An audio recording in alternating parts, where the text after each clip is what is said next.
بسم الله الرحمن الرحيم. الحمد لله والصلاة والسلام على رسول الله وعلى آله وصحبه ومن والاه. وبعد فإنني أعبر عن سعادتي بوجودي بينكم في هذه الأرض الطيبة المباركة، ومع أبناء هذا الشعب الطيب الذي نحبه جميعا كمصريين ونحترمه ونقدمه. Setelah salawat dan salam kepada baginda Nabi Muhammad Sallallahu Alaihi Wasallam, beliau mengungkapkan rasa senangnya kalau beliau ada di tengah-tengah daripada jamaah Masjid Al-Aqsa, dan beliau selaku orang dari negara jauh yaitu Mesir mengucapkan salam penghormatan kepada seluruh rakyat Indonesia, dan beliau sangat senang sekali berada di tengah-tengah bangsa Indonesia sekarang ini. الشعب المصري تقريبا مجمع على حب واحترام الشعب الأندلسي بالإجماع، لا يوجد اختلاف بين المصريين على حب وتقدير واحترام الشعب الأندلسي. Rakyat Mesir, beliau selaku orang Mesir menyatakan bahwasannya orang-orang Mesir semuanya itu sebetulnya mereka sangat cinta dengan rakyat Indonesia secara keseluruhan. Dan beliau menyatakan secara pribadi juga beliau sangat cinta dan bangga terhadap bangsa Indonesia.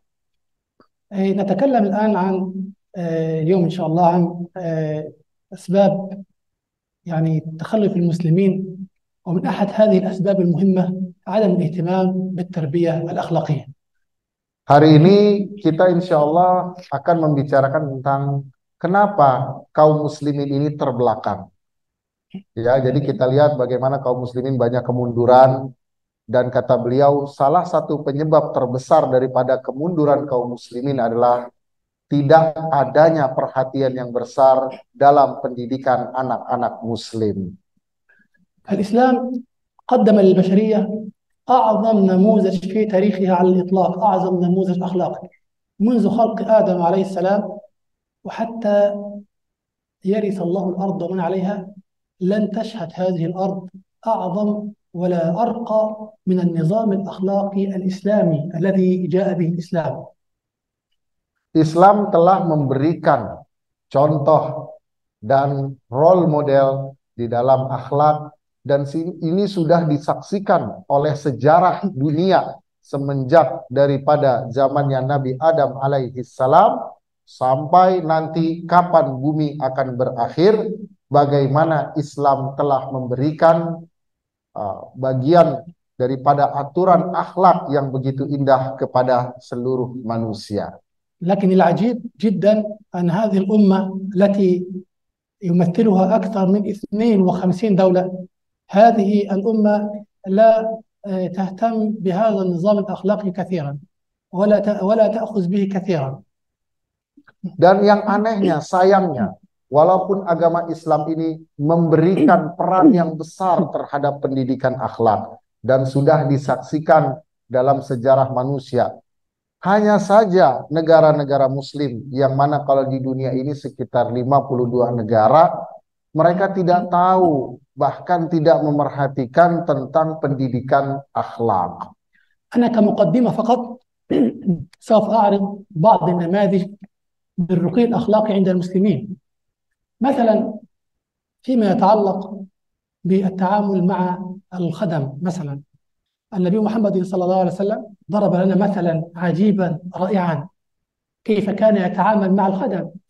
يقول أنس بن مالك هو خادم النبي صلى الله عليه وسلم: خدمت النبي صلى الله عليه وسلم 7 سنين أو قال 10 سنين، فما قال لي ولو مرة واحدة افعل كذا، أو ولم يقل لي ولو لمرة واحدة لما لم تفعل كذا. وهذا أمر عجيب، كيف يخدم إنسان لمدة 10 سنين ولا يأمره بأمر واحد ولا ينهاه عن نهي واحد؟ كيف يكون هذه علاقة بين خادم ومخدوم؟ Saya akan memberikan coba beberapa contoh bagaimana keagungan pendidikan akhlak di dalam Islam. Salah satunya adalah bagaimana kita berinteraksi dengan ART yang kerja di rumah kita. Di sini Rasulullah Shallallahu Alaihi Wasallam mempunyai ART pada waktu itu yang dinamakan dengan Sayyidina Anas bin Malik.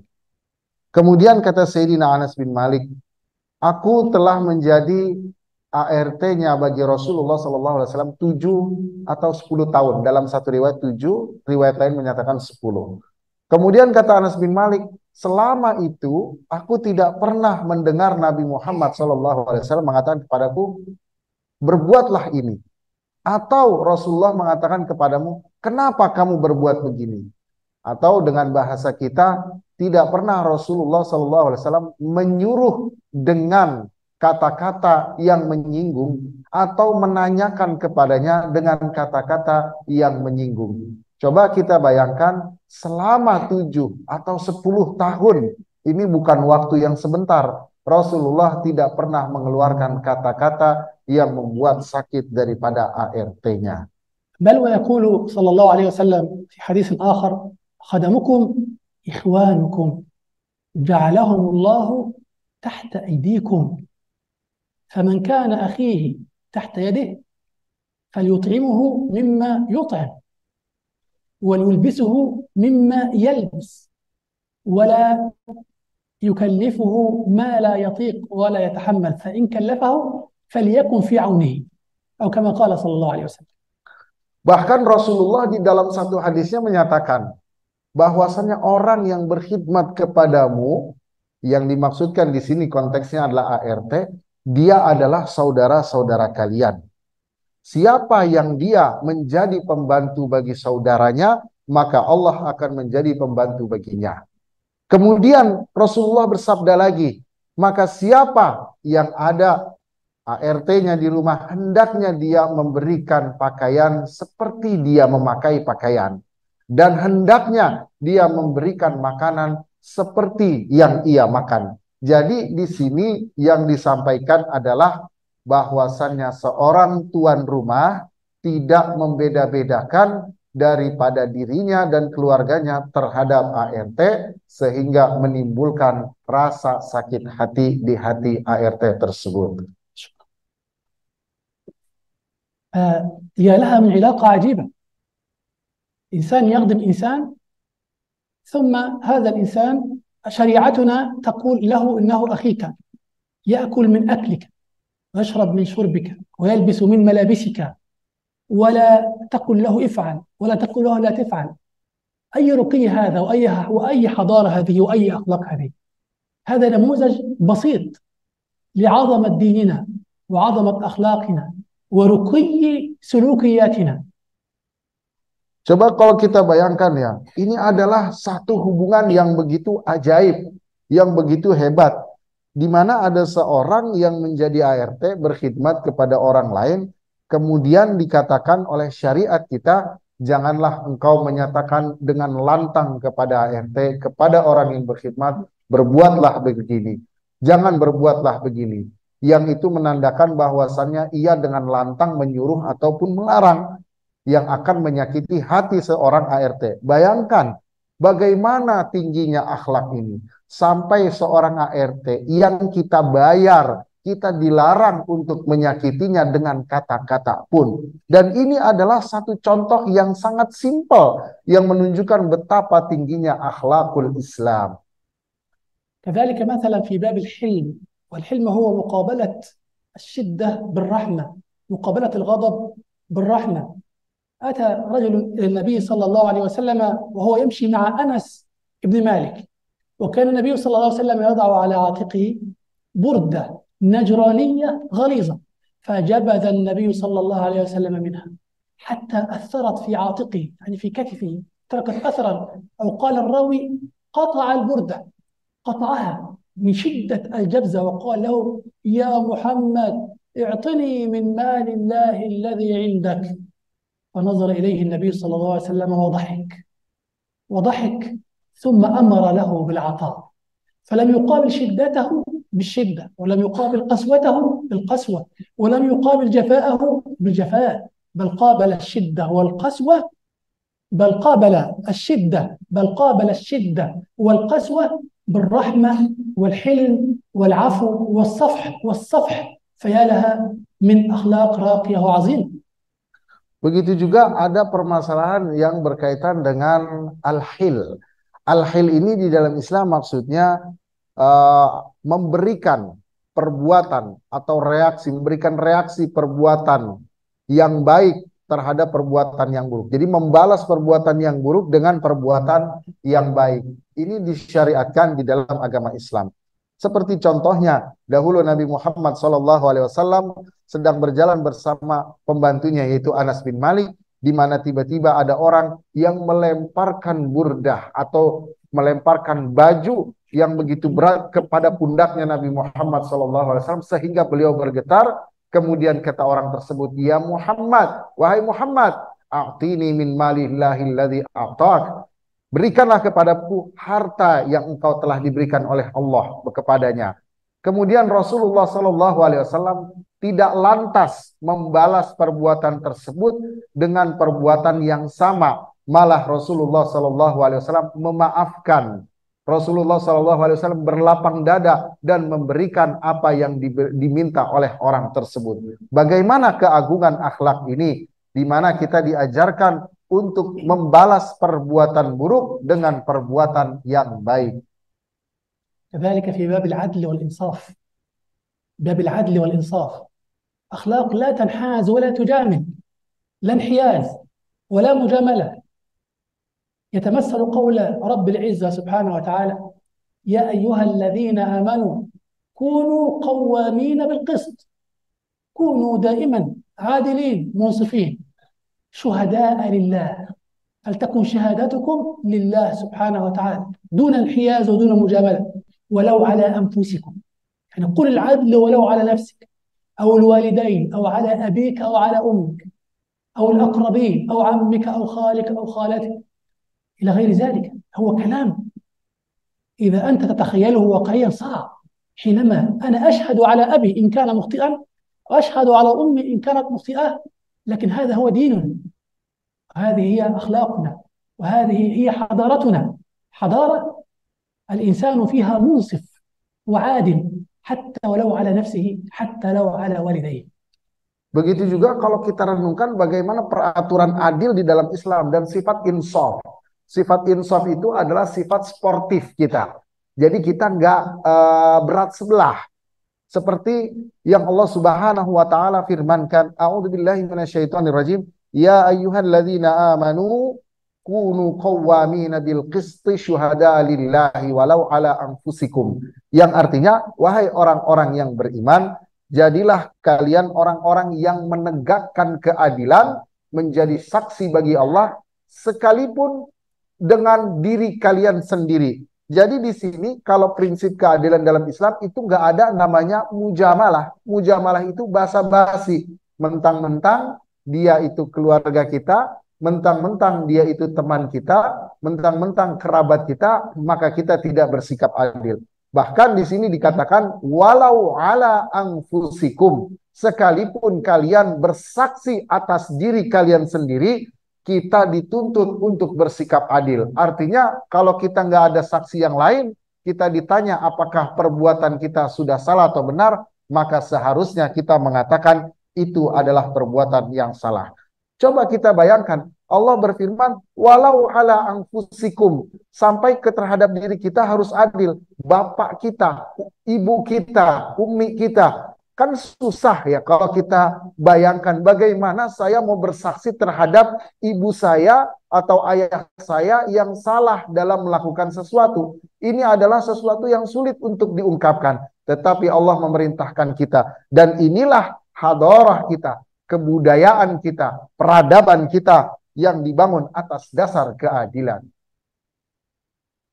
وقد عل ديننا شأن هذه الأخلاق، ووصف القرآن النبي الحبيب صلى الله عليه وسلم بالخلق العظيم، فقال له وإنك لعلى خلق عظيم. فالله العظيم يصف أخلاق النبي صلى الله عليه وسلم بأنها عظيمة، فيا لها من مكانة ويا لها من منزلة. هذا هو نبينا صلى الله عليه وسلم. Dan agama kita telah mengajarkan kepada kita bagaimana tentang akhlak yang azim, akhlak yang mulia. Allah Subhanahu wa taala berfirman, "Wa innaka la'ala khuluqin azim."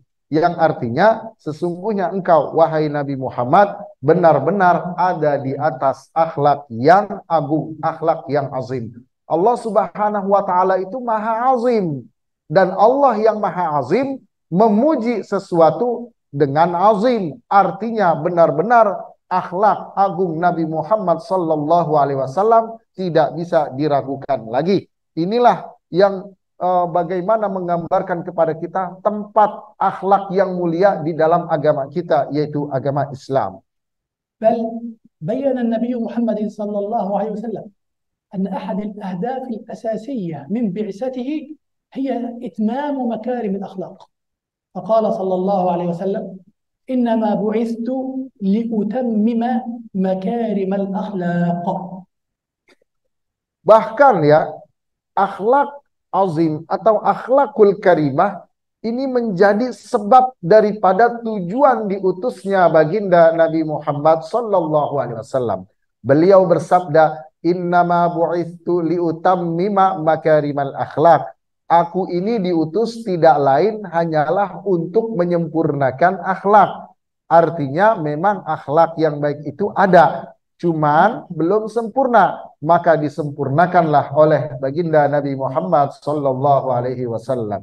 وعندما كان المسلمون يحكمون العالم عندما كان المسلمون يحكمون العالم شمل العدل كل أرجاء الأرض. العدل، حكمت كل الكرة الأرضية بالعدل، فلم يكن هناك ظلم. واحتمل المسلمون غيرهم من أصحاب الثقافات الأخرى، فعاش في جانب المسلمين اليهود والنصارى وغير الدينيين أصلا. الكل كان يعيش في كنف الإسلام وفي عدل الإسلام وفي حضارة الإسلام بدون أي ظلم وبدون أي إراقة دماء، لأن المسلمون هم الذين كانوا يحكمون العالم في هذه الأوقات. Bahkan kalau kita lihat di sejarah, ketika kaum muslimin ini memegang kendali bagi dunia, maka sejarah telah mencatat bahwasannya dunia ini dipenuhi dengan keadilan. Maka kalau kita lihat tidak ada kezaliman, dalam artian kezaliman yang signifikan. Mungkin kalau kezaliman yang sedikit terjadi, tapi kezaliman yang signifikan tidak terjadi. Dan kita lihat dalam sejarah bagaimana ketika kaum muslimin ini memimpin dunia, hidup berdampingan bersama mereka dengan damai, orang-orang Yahudi, orang-orang Nasrani, bahkan orang-orang yang tidak beragama sekalipun, mereka dilindungi dalam naungan Islam. Dan ini sudah tercatat di dalam sejarah bagaimana kaum muslimin ketika mereka memegang kendali dunia, dunia ini dipenuhi dengan keadilan. عندما كان المسلمون يحكمون العالم امتلأت الأرض بالعفة والطهارة، فلم يسمح المسلمون بالشذوذ، بالعلاقات بين الرجال والعلاقات بين النساء والعلاقات المفتوحة التي ليس لها ضوابط، بل وضع الإسلام نظاما عالميا للزواج، هو نظام الأسرة المسلمة، وحرم كل ما عداه من علاقات، فامتلأت الأرض بالعفة وامتلأت الأرض بالطهارة. Begitu pula ketika kaum muslimin ini memimpin dunia, maka dunia ini dipenuhi dengan sifat iffah. Sifat iffah itu adalah sifat yang suatu sikap di mana seorang mampu menahan diri daripada perbuatan yang dilarang oleh Allah karena sikap malu. Nah, ketika kaum muslimin ini memimpin dunia, maka pada waktu itu yang namanya syuduz jinsi atau yang dinamakan dengan LGBT tidak tersebar meluas. Mungkin kalau terjadi di individu ada, tetapi yang dimaksudkan beliau adalah tidak tersebar meluas seperti yang terjadi sekarang. Begitu juga tidak terjadinya secara marak ya, hubungan yang bebas atau yang dikenal dengan pergaulan bebas. Dan dunia ini dipenuhi dengan iffah, di mana Islam menaruh satu aturan yang mencegah itu semua terjadi, yaitu dengan peraturan menikah atau az-zawaj. وعندما انهزم المسلمون وضعفوا كما في العصر الحالي، امتلأت الأرض بالظلم والجور وغاب العدل، وأصبح الذين يحكمون الأرض الآن من الأوروبيين والأمريكان لا يطبقون العدل إلا فيما بينهم هم فقط، أما غيرهم من أبناء الشعوب الأخرى وخاصة المسلمين فليس لهم الحق في العدل وليس لهم الحق في الحياة. الشعوب الوحيدة التي لها الحق هي الشعوب الحاكمة، شعوب أوروبا وأمريكا، على خلاف ما كان أيام حكم الإسلام. هذه هي حكم، هذا الآن هو حكمهم، حكم الظلم، حكم الجور. Kemudian kita lihat sekarang, ketika yang memimpin dunia ini bukanlah kaum muslimin, ya orang-orang daripada Eropa dan Amerika, maka kita lihat dunia ini dipenuhi dengan kezaliman dan hilanglah keadilan, di mana mereka tidak menerapkan keadilan kecuali kepada orang sesama mereka.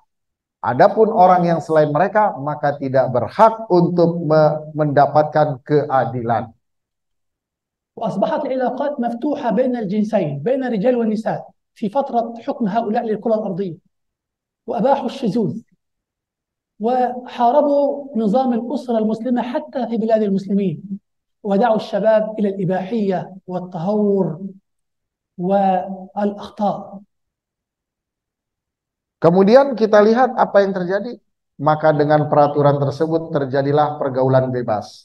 Dan bahkan terjadilah LGBT yang tersebar meluas. Dan tidak sampai di situ, mereka mulai memerangi daripada aturan yang dibuat oleh Islam berupa fikih keluarga atau yang dinamakan dengan nizamul usrah.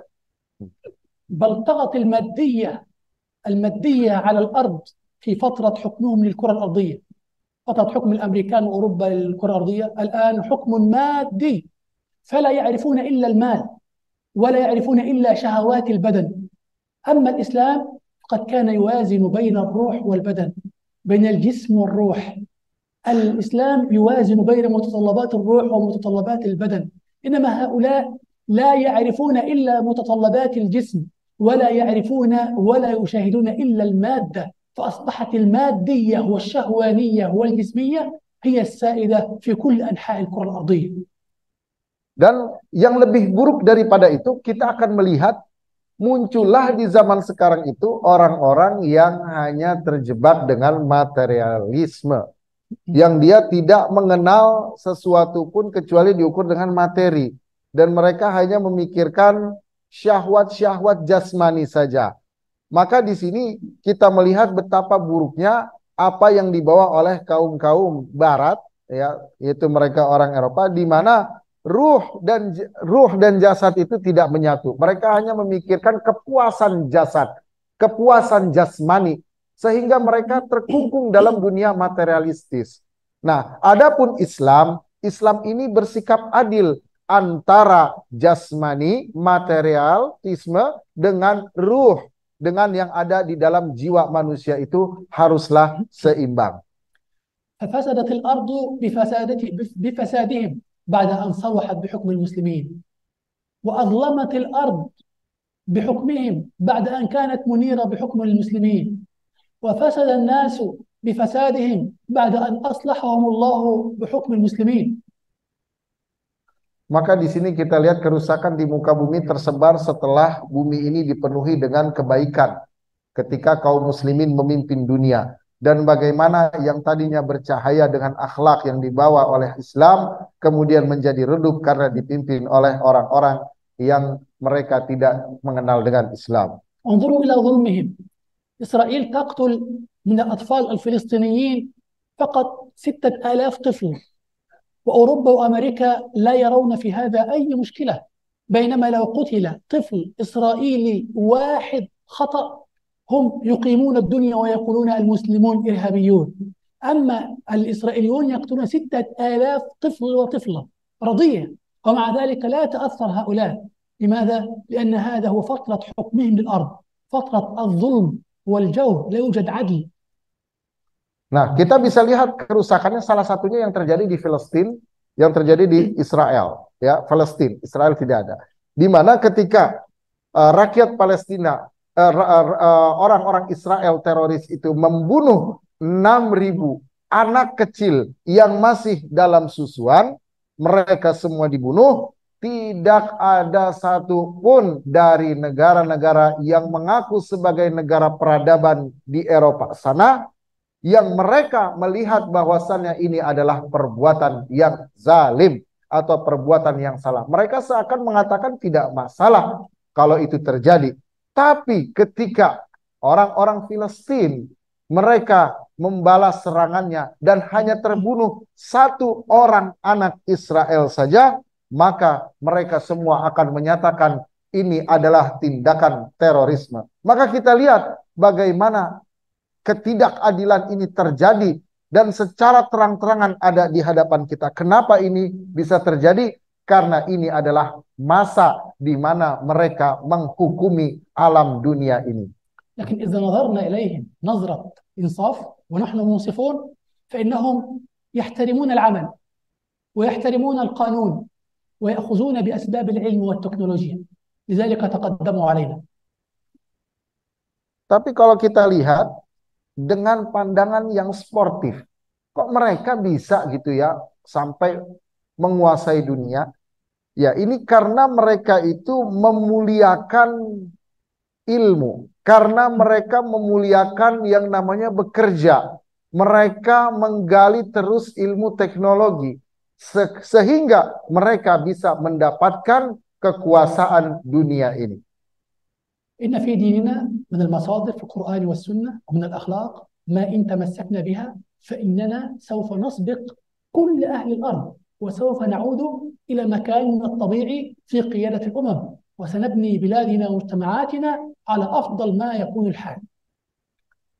Sesungguhnya di dalam agama kami, yaitu agama Islam, agama kita semua, ada akhlak yang harus dipegang, di mana kalau kita memegang akhlak tersebut, maka kita akan kembali dalam memimpin dunia. Maka jalan satu-satunya bagi kita untuk mendapatkan kejayaan Islam lagi adalah dimulai dengan yang namanya akhlakul karimah. Dengan akhlak tersebut, maka umat Islam akan kembali memimpin dunia atas izin Allah. إن الكثير من أسرنا المسلمة تريد وترغب في تربية أبنائها على أخلاق الإسلام، لكنهم لا يعرفون الطريقة التي يعلمون بها أبنائهم أخلاق الإسلام.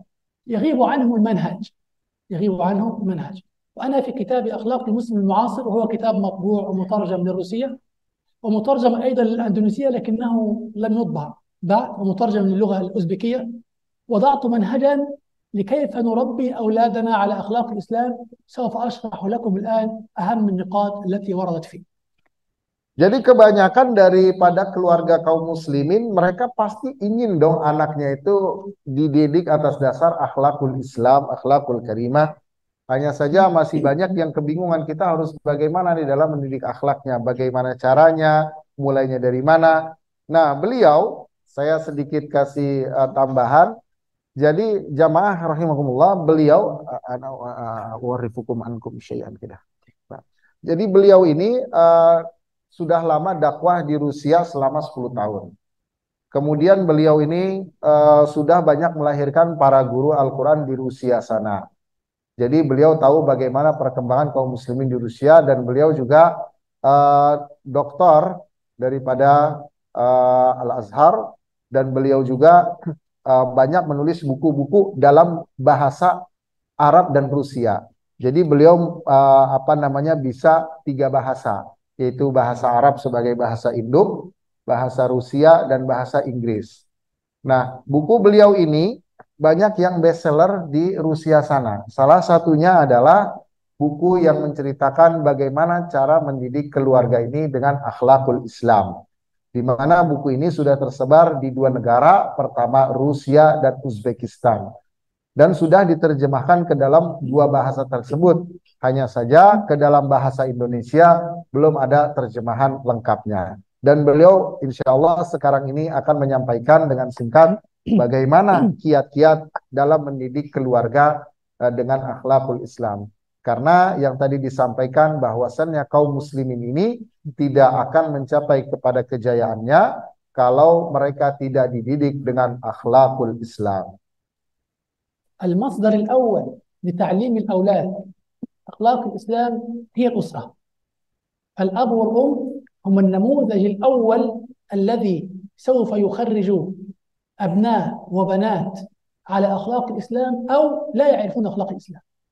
الأب والأم الذين الزوج والزوجة الذين نشأوا في أسرة متماسكة متحابة مبنية على الحب، يصلون الأوقات في مواعيدها ويصدقون ولا يكذبون ومخلصون لله سبحانه وتعالى ومجدون في عملهم، هؤلاء سوف يخرجون أبناء وبنات على نفس المستوى من الاستقرار والإخلاص والصدق والأمانة والجدية.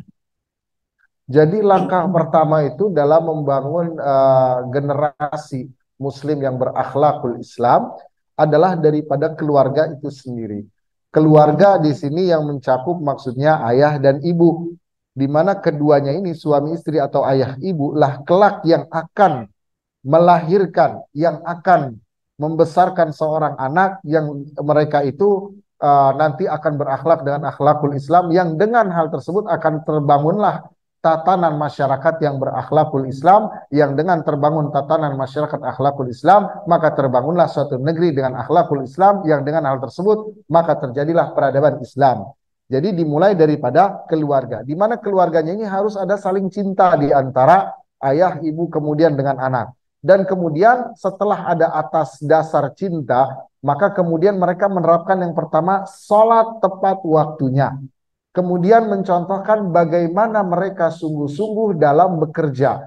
Jadi yang terpenting dua ini, yaitu bagaimana sholat tepat waktu dan menanamkan dalam diri bagaimana pentingnya dalam bekerja. Maksudnya bekerja itu, beramal itu adalah hal yang penting dan urgen di dalam kehidupan kita.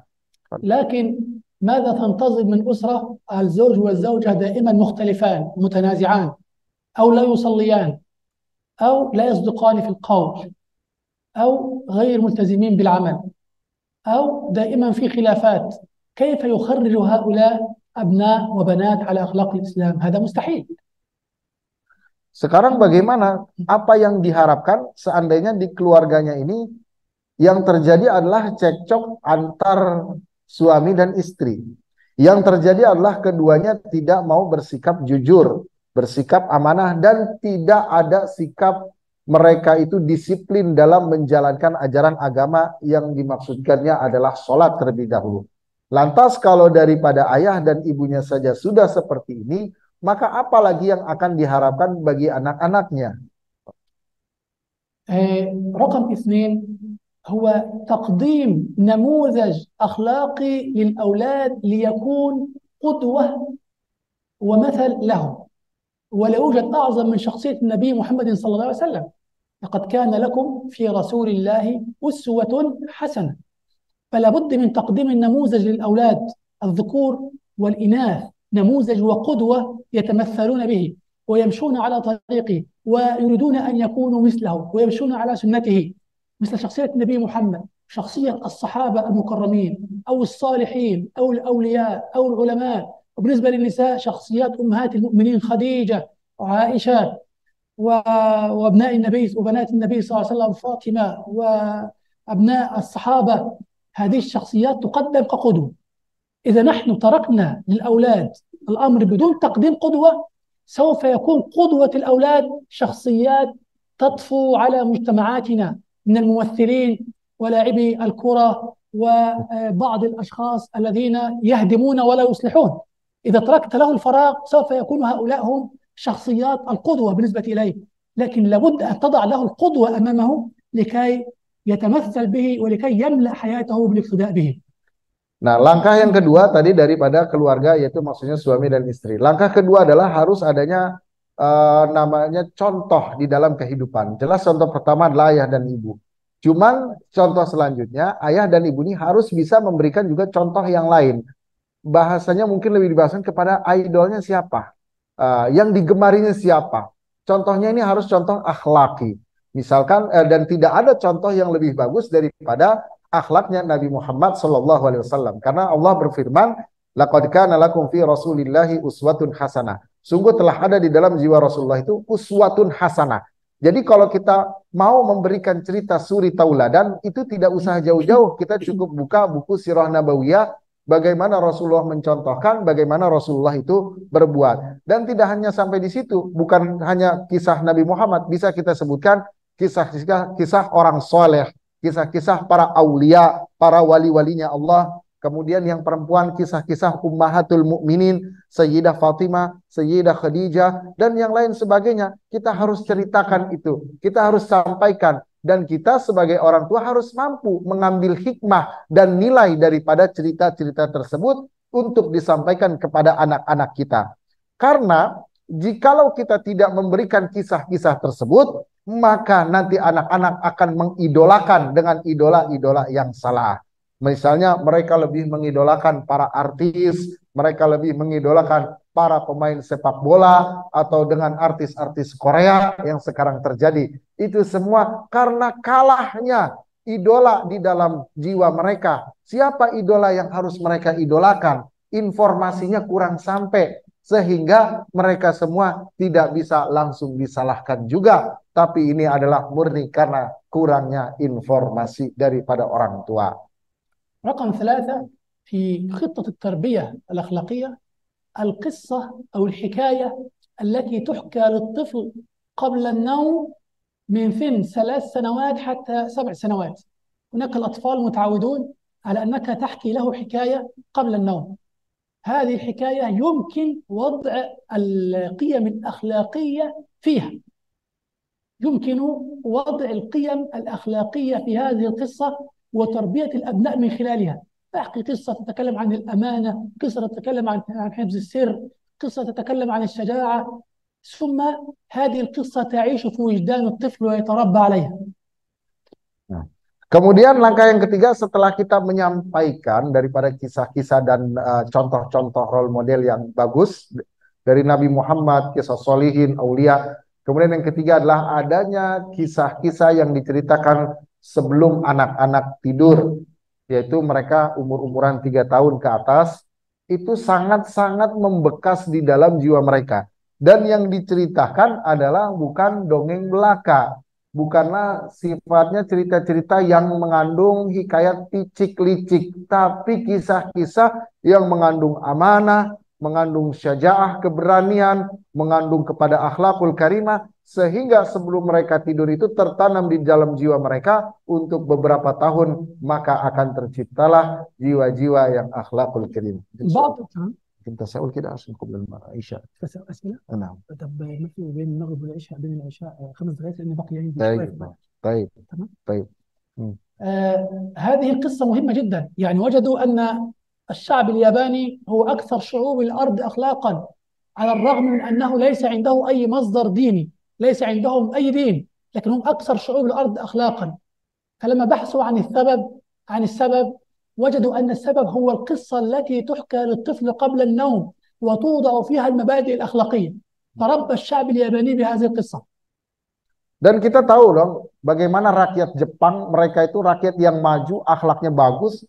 Kalau kita lihat mereka kan kebanyakan nggak beragama, nggak punya sumber agama. Tapi kok bisa? Ternyata salah satu sebabnya yang beliau teliti adalah karena banyak dari orang Jepang yang menceritakan kisah-kisah akhlak, sekalipun akhlaknya itu dari non-Islam, sehingga inilah yang membuat mereka kelak udah besarnya berakhlak dengan akhlakul karimah. Ini orang Jepang yang nggak punya sumber. Bagaimana dengan kita orang Muslim yang mempunyai jutaan sumber dalam akhlakul karimah?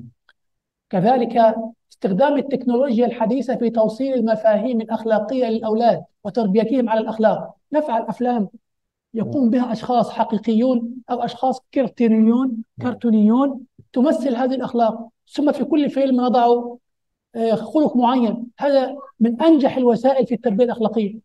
أنا شخصيا هنا وضعت سيناريو ل20 فيلم، 20 فيلم سيناريو أنا وضعته بيدي لتمثيله يمثل قيم أخلاقية يحتاجها الأطفال هنا، ولكنه لم ينفذ بعد، لم يتم تنفيذه فعليا. 20 فيلم وضعت سيناريو له، 20 فيلم يدعو للمبادئ الأخلاقية أو يعلم المبادئ الأخلاقية.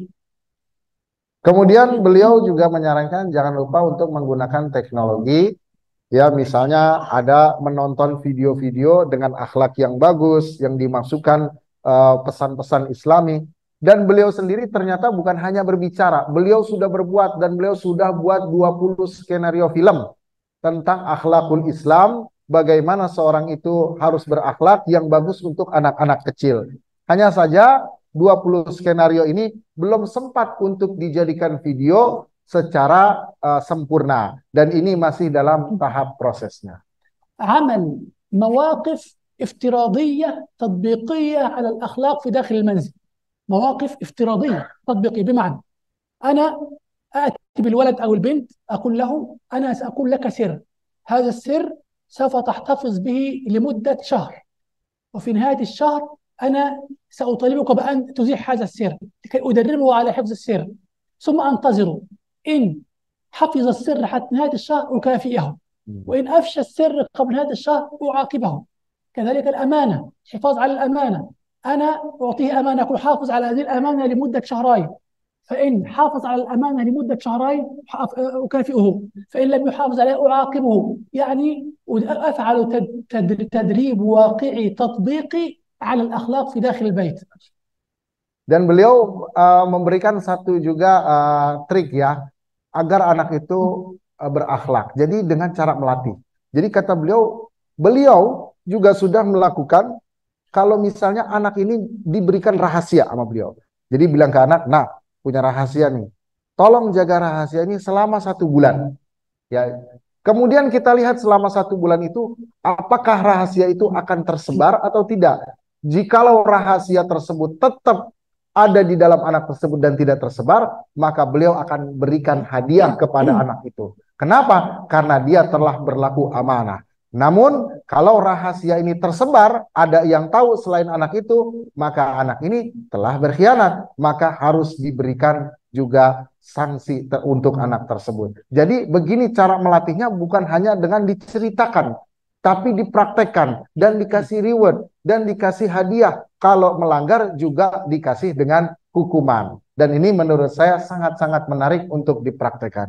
عمل لقاء أسبوعي أو شهري بين الزوج والزوجة والأولاد لمناقشة خلق إسلامي واحد، وليكن خلق الصبر، ويقوم فيه كل فرد من أفراد الأسرة بإضافة المعلومات التي جمعها عن هذا الخلق، ثم مناقشة هذا الخلق بين الأب والأم والأولاد في مجلس واحد.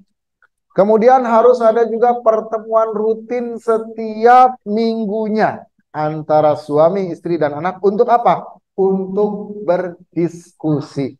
Berdiskusi tentang apa? Tentang misalkan adalah untuk problem ya, untuk pemecahan problem solving tentang akhlakul Islamiyah. Misalkan di sekitar kita ada akhlak yang kurang baik, kita bicarakan dengan istri, anak, kemudian kita bicarakan juga bagaimana seharusnya akhlak itu diperbaiki. Sehingga menurut saya dengan cara seperti ini, seorang anak bukan hanya dia akan lebih peka terhadap lingkungan, namun dia juga akan bersikap kritis kelak sudah dewasa nanti.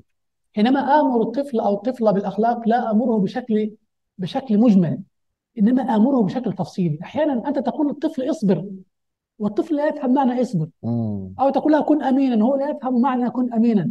لكن أنا أبين له كيف يصبر، حينما أطالبه بالصبر أبين له كيف يصبر، فالصبر أبين له معناه، ثم أقول له هناك صبر على الطاعة، على الصلاة، اصبر على المذاكرة، اصبر على أمك حينما تجهز لك الطعام، اصبر على استخدام التليفون والإنترنت، لا تستخدمه طوال الوقت.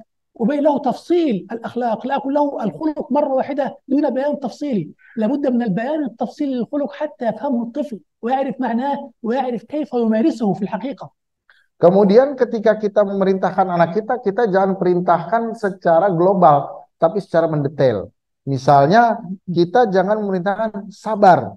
Kemudian seorang anak nggak tahu apa hakikat sabar. Sabar itu bagaimana dan kenapa dia harus sabar. Kemudian sabar dalam hal apa? Dalam hal taatkah?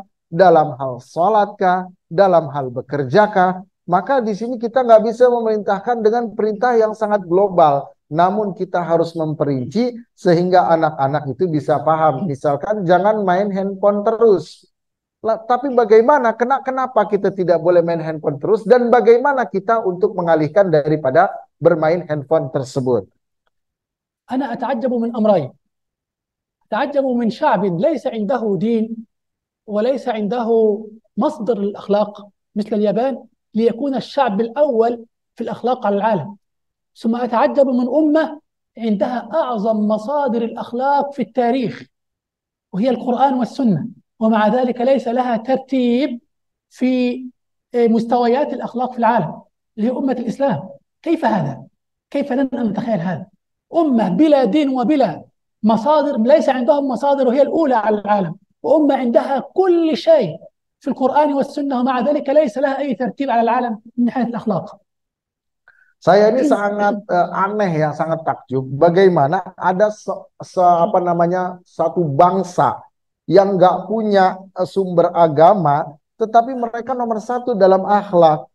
Sementara sebaliknya, ada satu bangsa yang punya sumber agama, ya khususnya Al-Quran dan Sunnah, yang di dalamnya itu ada sumber akhlak, tapi nggak punya metode dan tata cara dalam mendidik akhlak.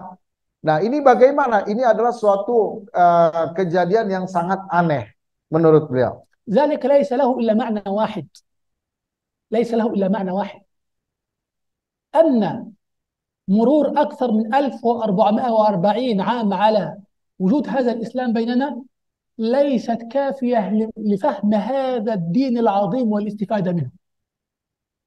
Ini semua disebabkan, ini artinya bahwasannya kita telah melewati 1000 tahun dari wafatnya Nabi Muhammad. Jadi selama 1000 tahun ini sepertinya kita kurang memahami agama Islam dari segi akhlaknya dengan baik.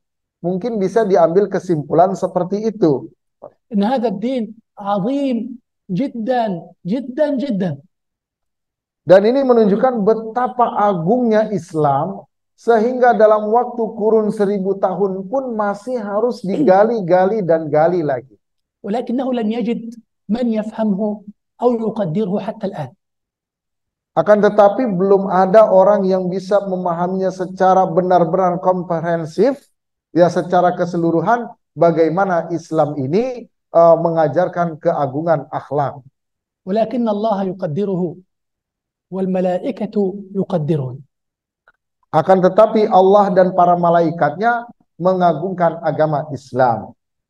فمن استمع وعمل بما في هذا القرآن والسنة من أحكام وأخلاق فقد فاز وسعد في الدنيا والآخرة، ومن ترك وأهمل فقد خسر وضل خسرانا مبينا. Maka siapa yang berpegang teguh kepada ajaran Islam itu Al-Quran dan Sunnah, maka dia akan sukses dan bahagia. Dan siapa yang meninggalkannya, maka dia akan merugi. Ya, kita soal. Mungkin sebelum komat, mungkin ada tasaul dulu sedikit, yaitu pertanyaan. Al-akh biasal. هو تعجب بما حدث. أولا هذا الموضوع رائع جدا، وهو تعجب بما حدث في فلسطين من أن أبنائهم قد أخلصوا، فقدوا الآباء ولكنهم لم يبكوا وأخلصوا لله سبحانه وتعالى. فكيف نقوي ونبني إيماننا مثل هؤلاء؟ أنا قلت لك أن هذا هو منهج التربية الأخلاقية الذي قلت لك عليه. هؤلاء ربوا أولادهم بهذه المناهج وبهذه الطريقة في تربية الأخلاق.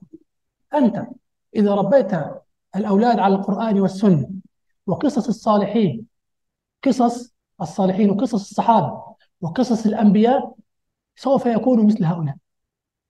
Nah, jadi ini merupakan manhaj kita memang yang terjadi di Palestina, itu cerminan daripada manhaj Islam, di mana anak-anak itu mempunyai mental yang kuat dan baja. Dan bagaimana untuk mencapai ke situ? Sebenarnya tadi sudah disebutkan, adalah dengan cara salah satunya mengisahkan kisah-kisah daripada Al-Quran dan Sunnah, kisah-kisah daripada aulia sholihin, kisah-kisah daripada akhlakul karimah. Kalau ini kita dawamkan, kita selalu ceritakan dengan yang tadi beliau kasih caranya, maka ini akan melahirkan generasi seperti mereka, insya Allah. Baik. Baik. Baik, kita akan sholat isya. Naktafi bihadzal qadar. شكرا لكم. Adalah. جزاكم الله خيرا. شكرا جزيلا terima kasih. شكرا. Beliau mengucapkan terima kasih dan beliau sangat senang sekali berada di sini. Nanti yang mau lebih mungkin bisa setelah sholat ini untuk berkenalan lebih dekat dengan beliau. Dan beliau ini adalah guru di Syafana Islamic School. Beliau mengajar bahasa Arab sebagai native, juga mengajar Al-Quran, tahfiz, dan macam-macam lainnya. Dan beliau di Indonesia akan lama ya, sampai 3 tahun. Jadi kalau yang masih mau belajar silahkan sama beliau. Mungkin yang nggak bisa bahasa Arab bisa pakai bahasa Inggris, asal jangan pakai bahasa daerah Indonesia karena beliau nggak paham. Jadi itulah yang bisa kami sampaikan. Mohon maaf atas kesalahan dari kami, yang benar dari Allah. Assalamualaikum warahmatullahi wabarakatuh.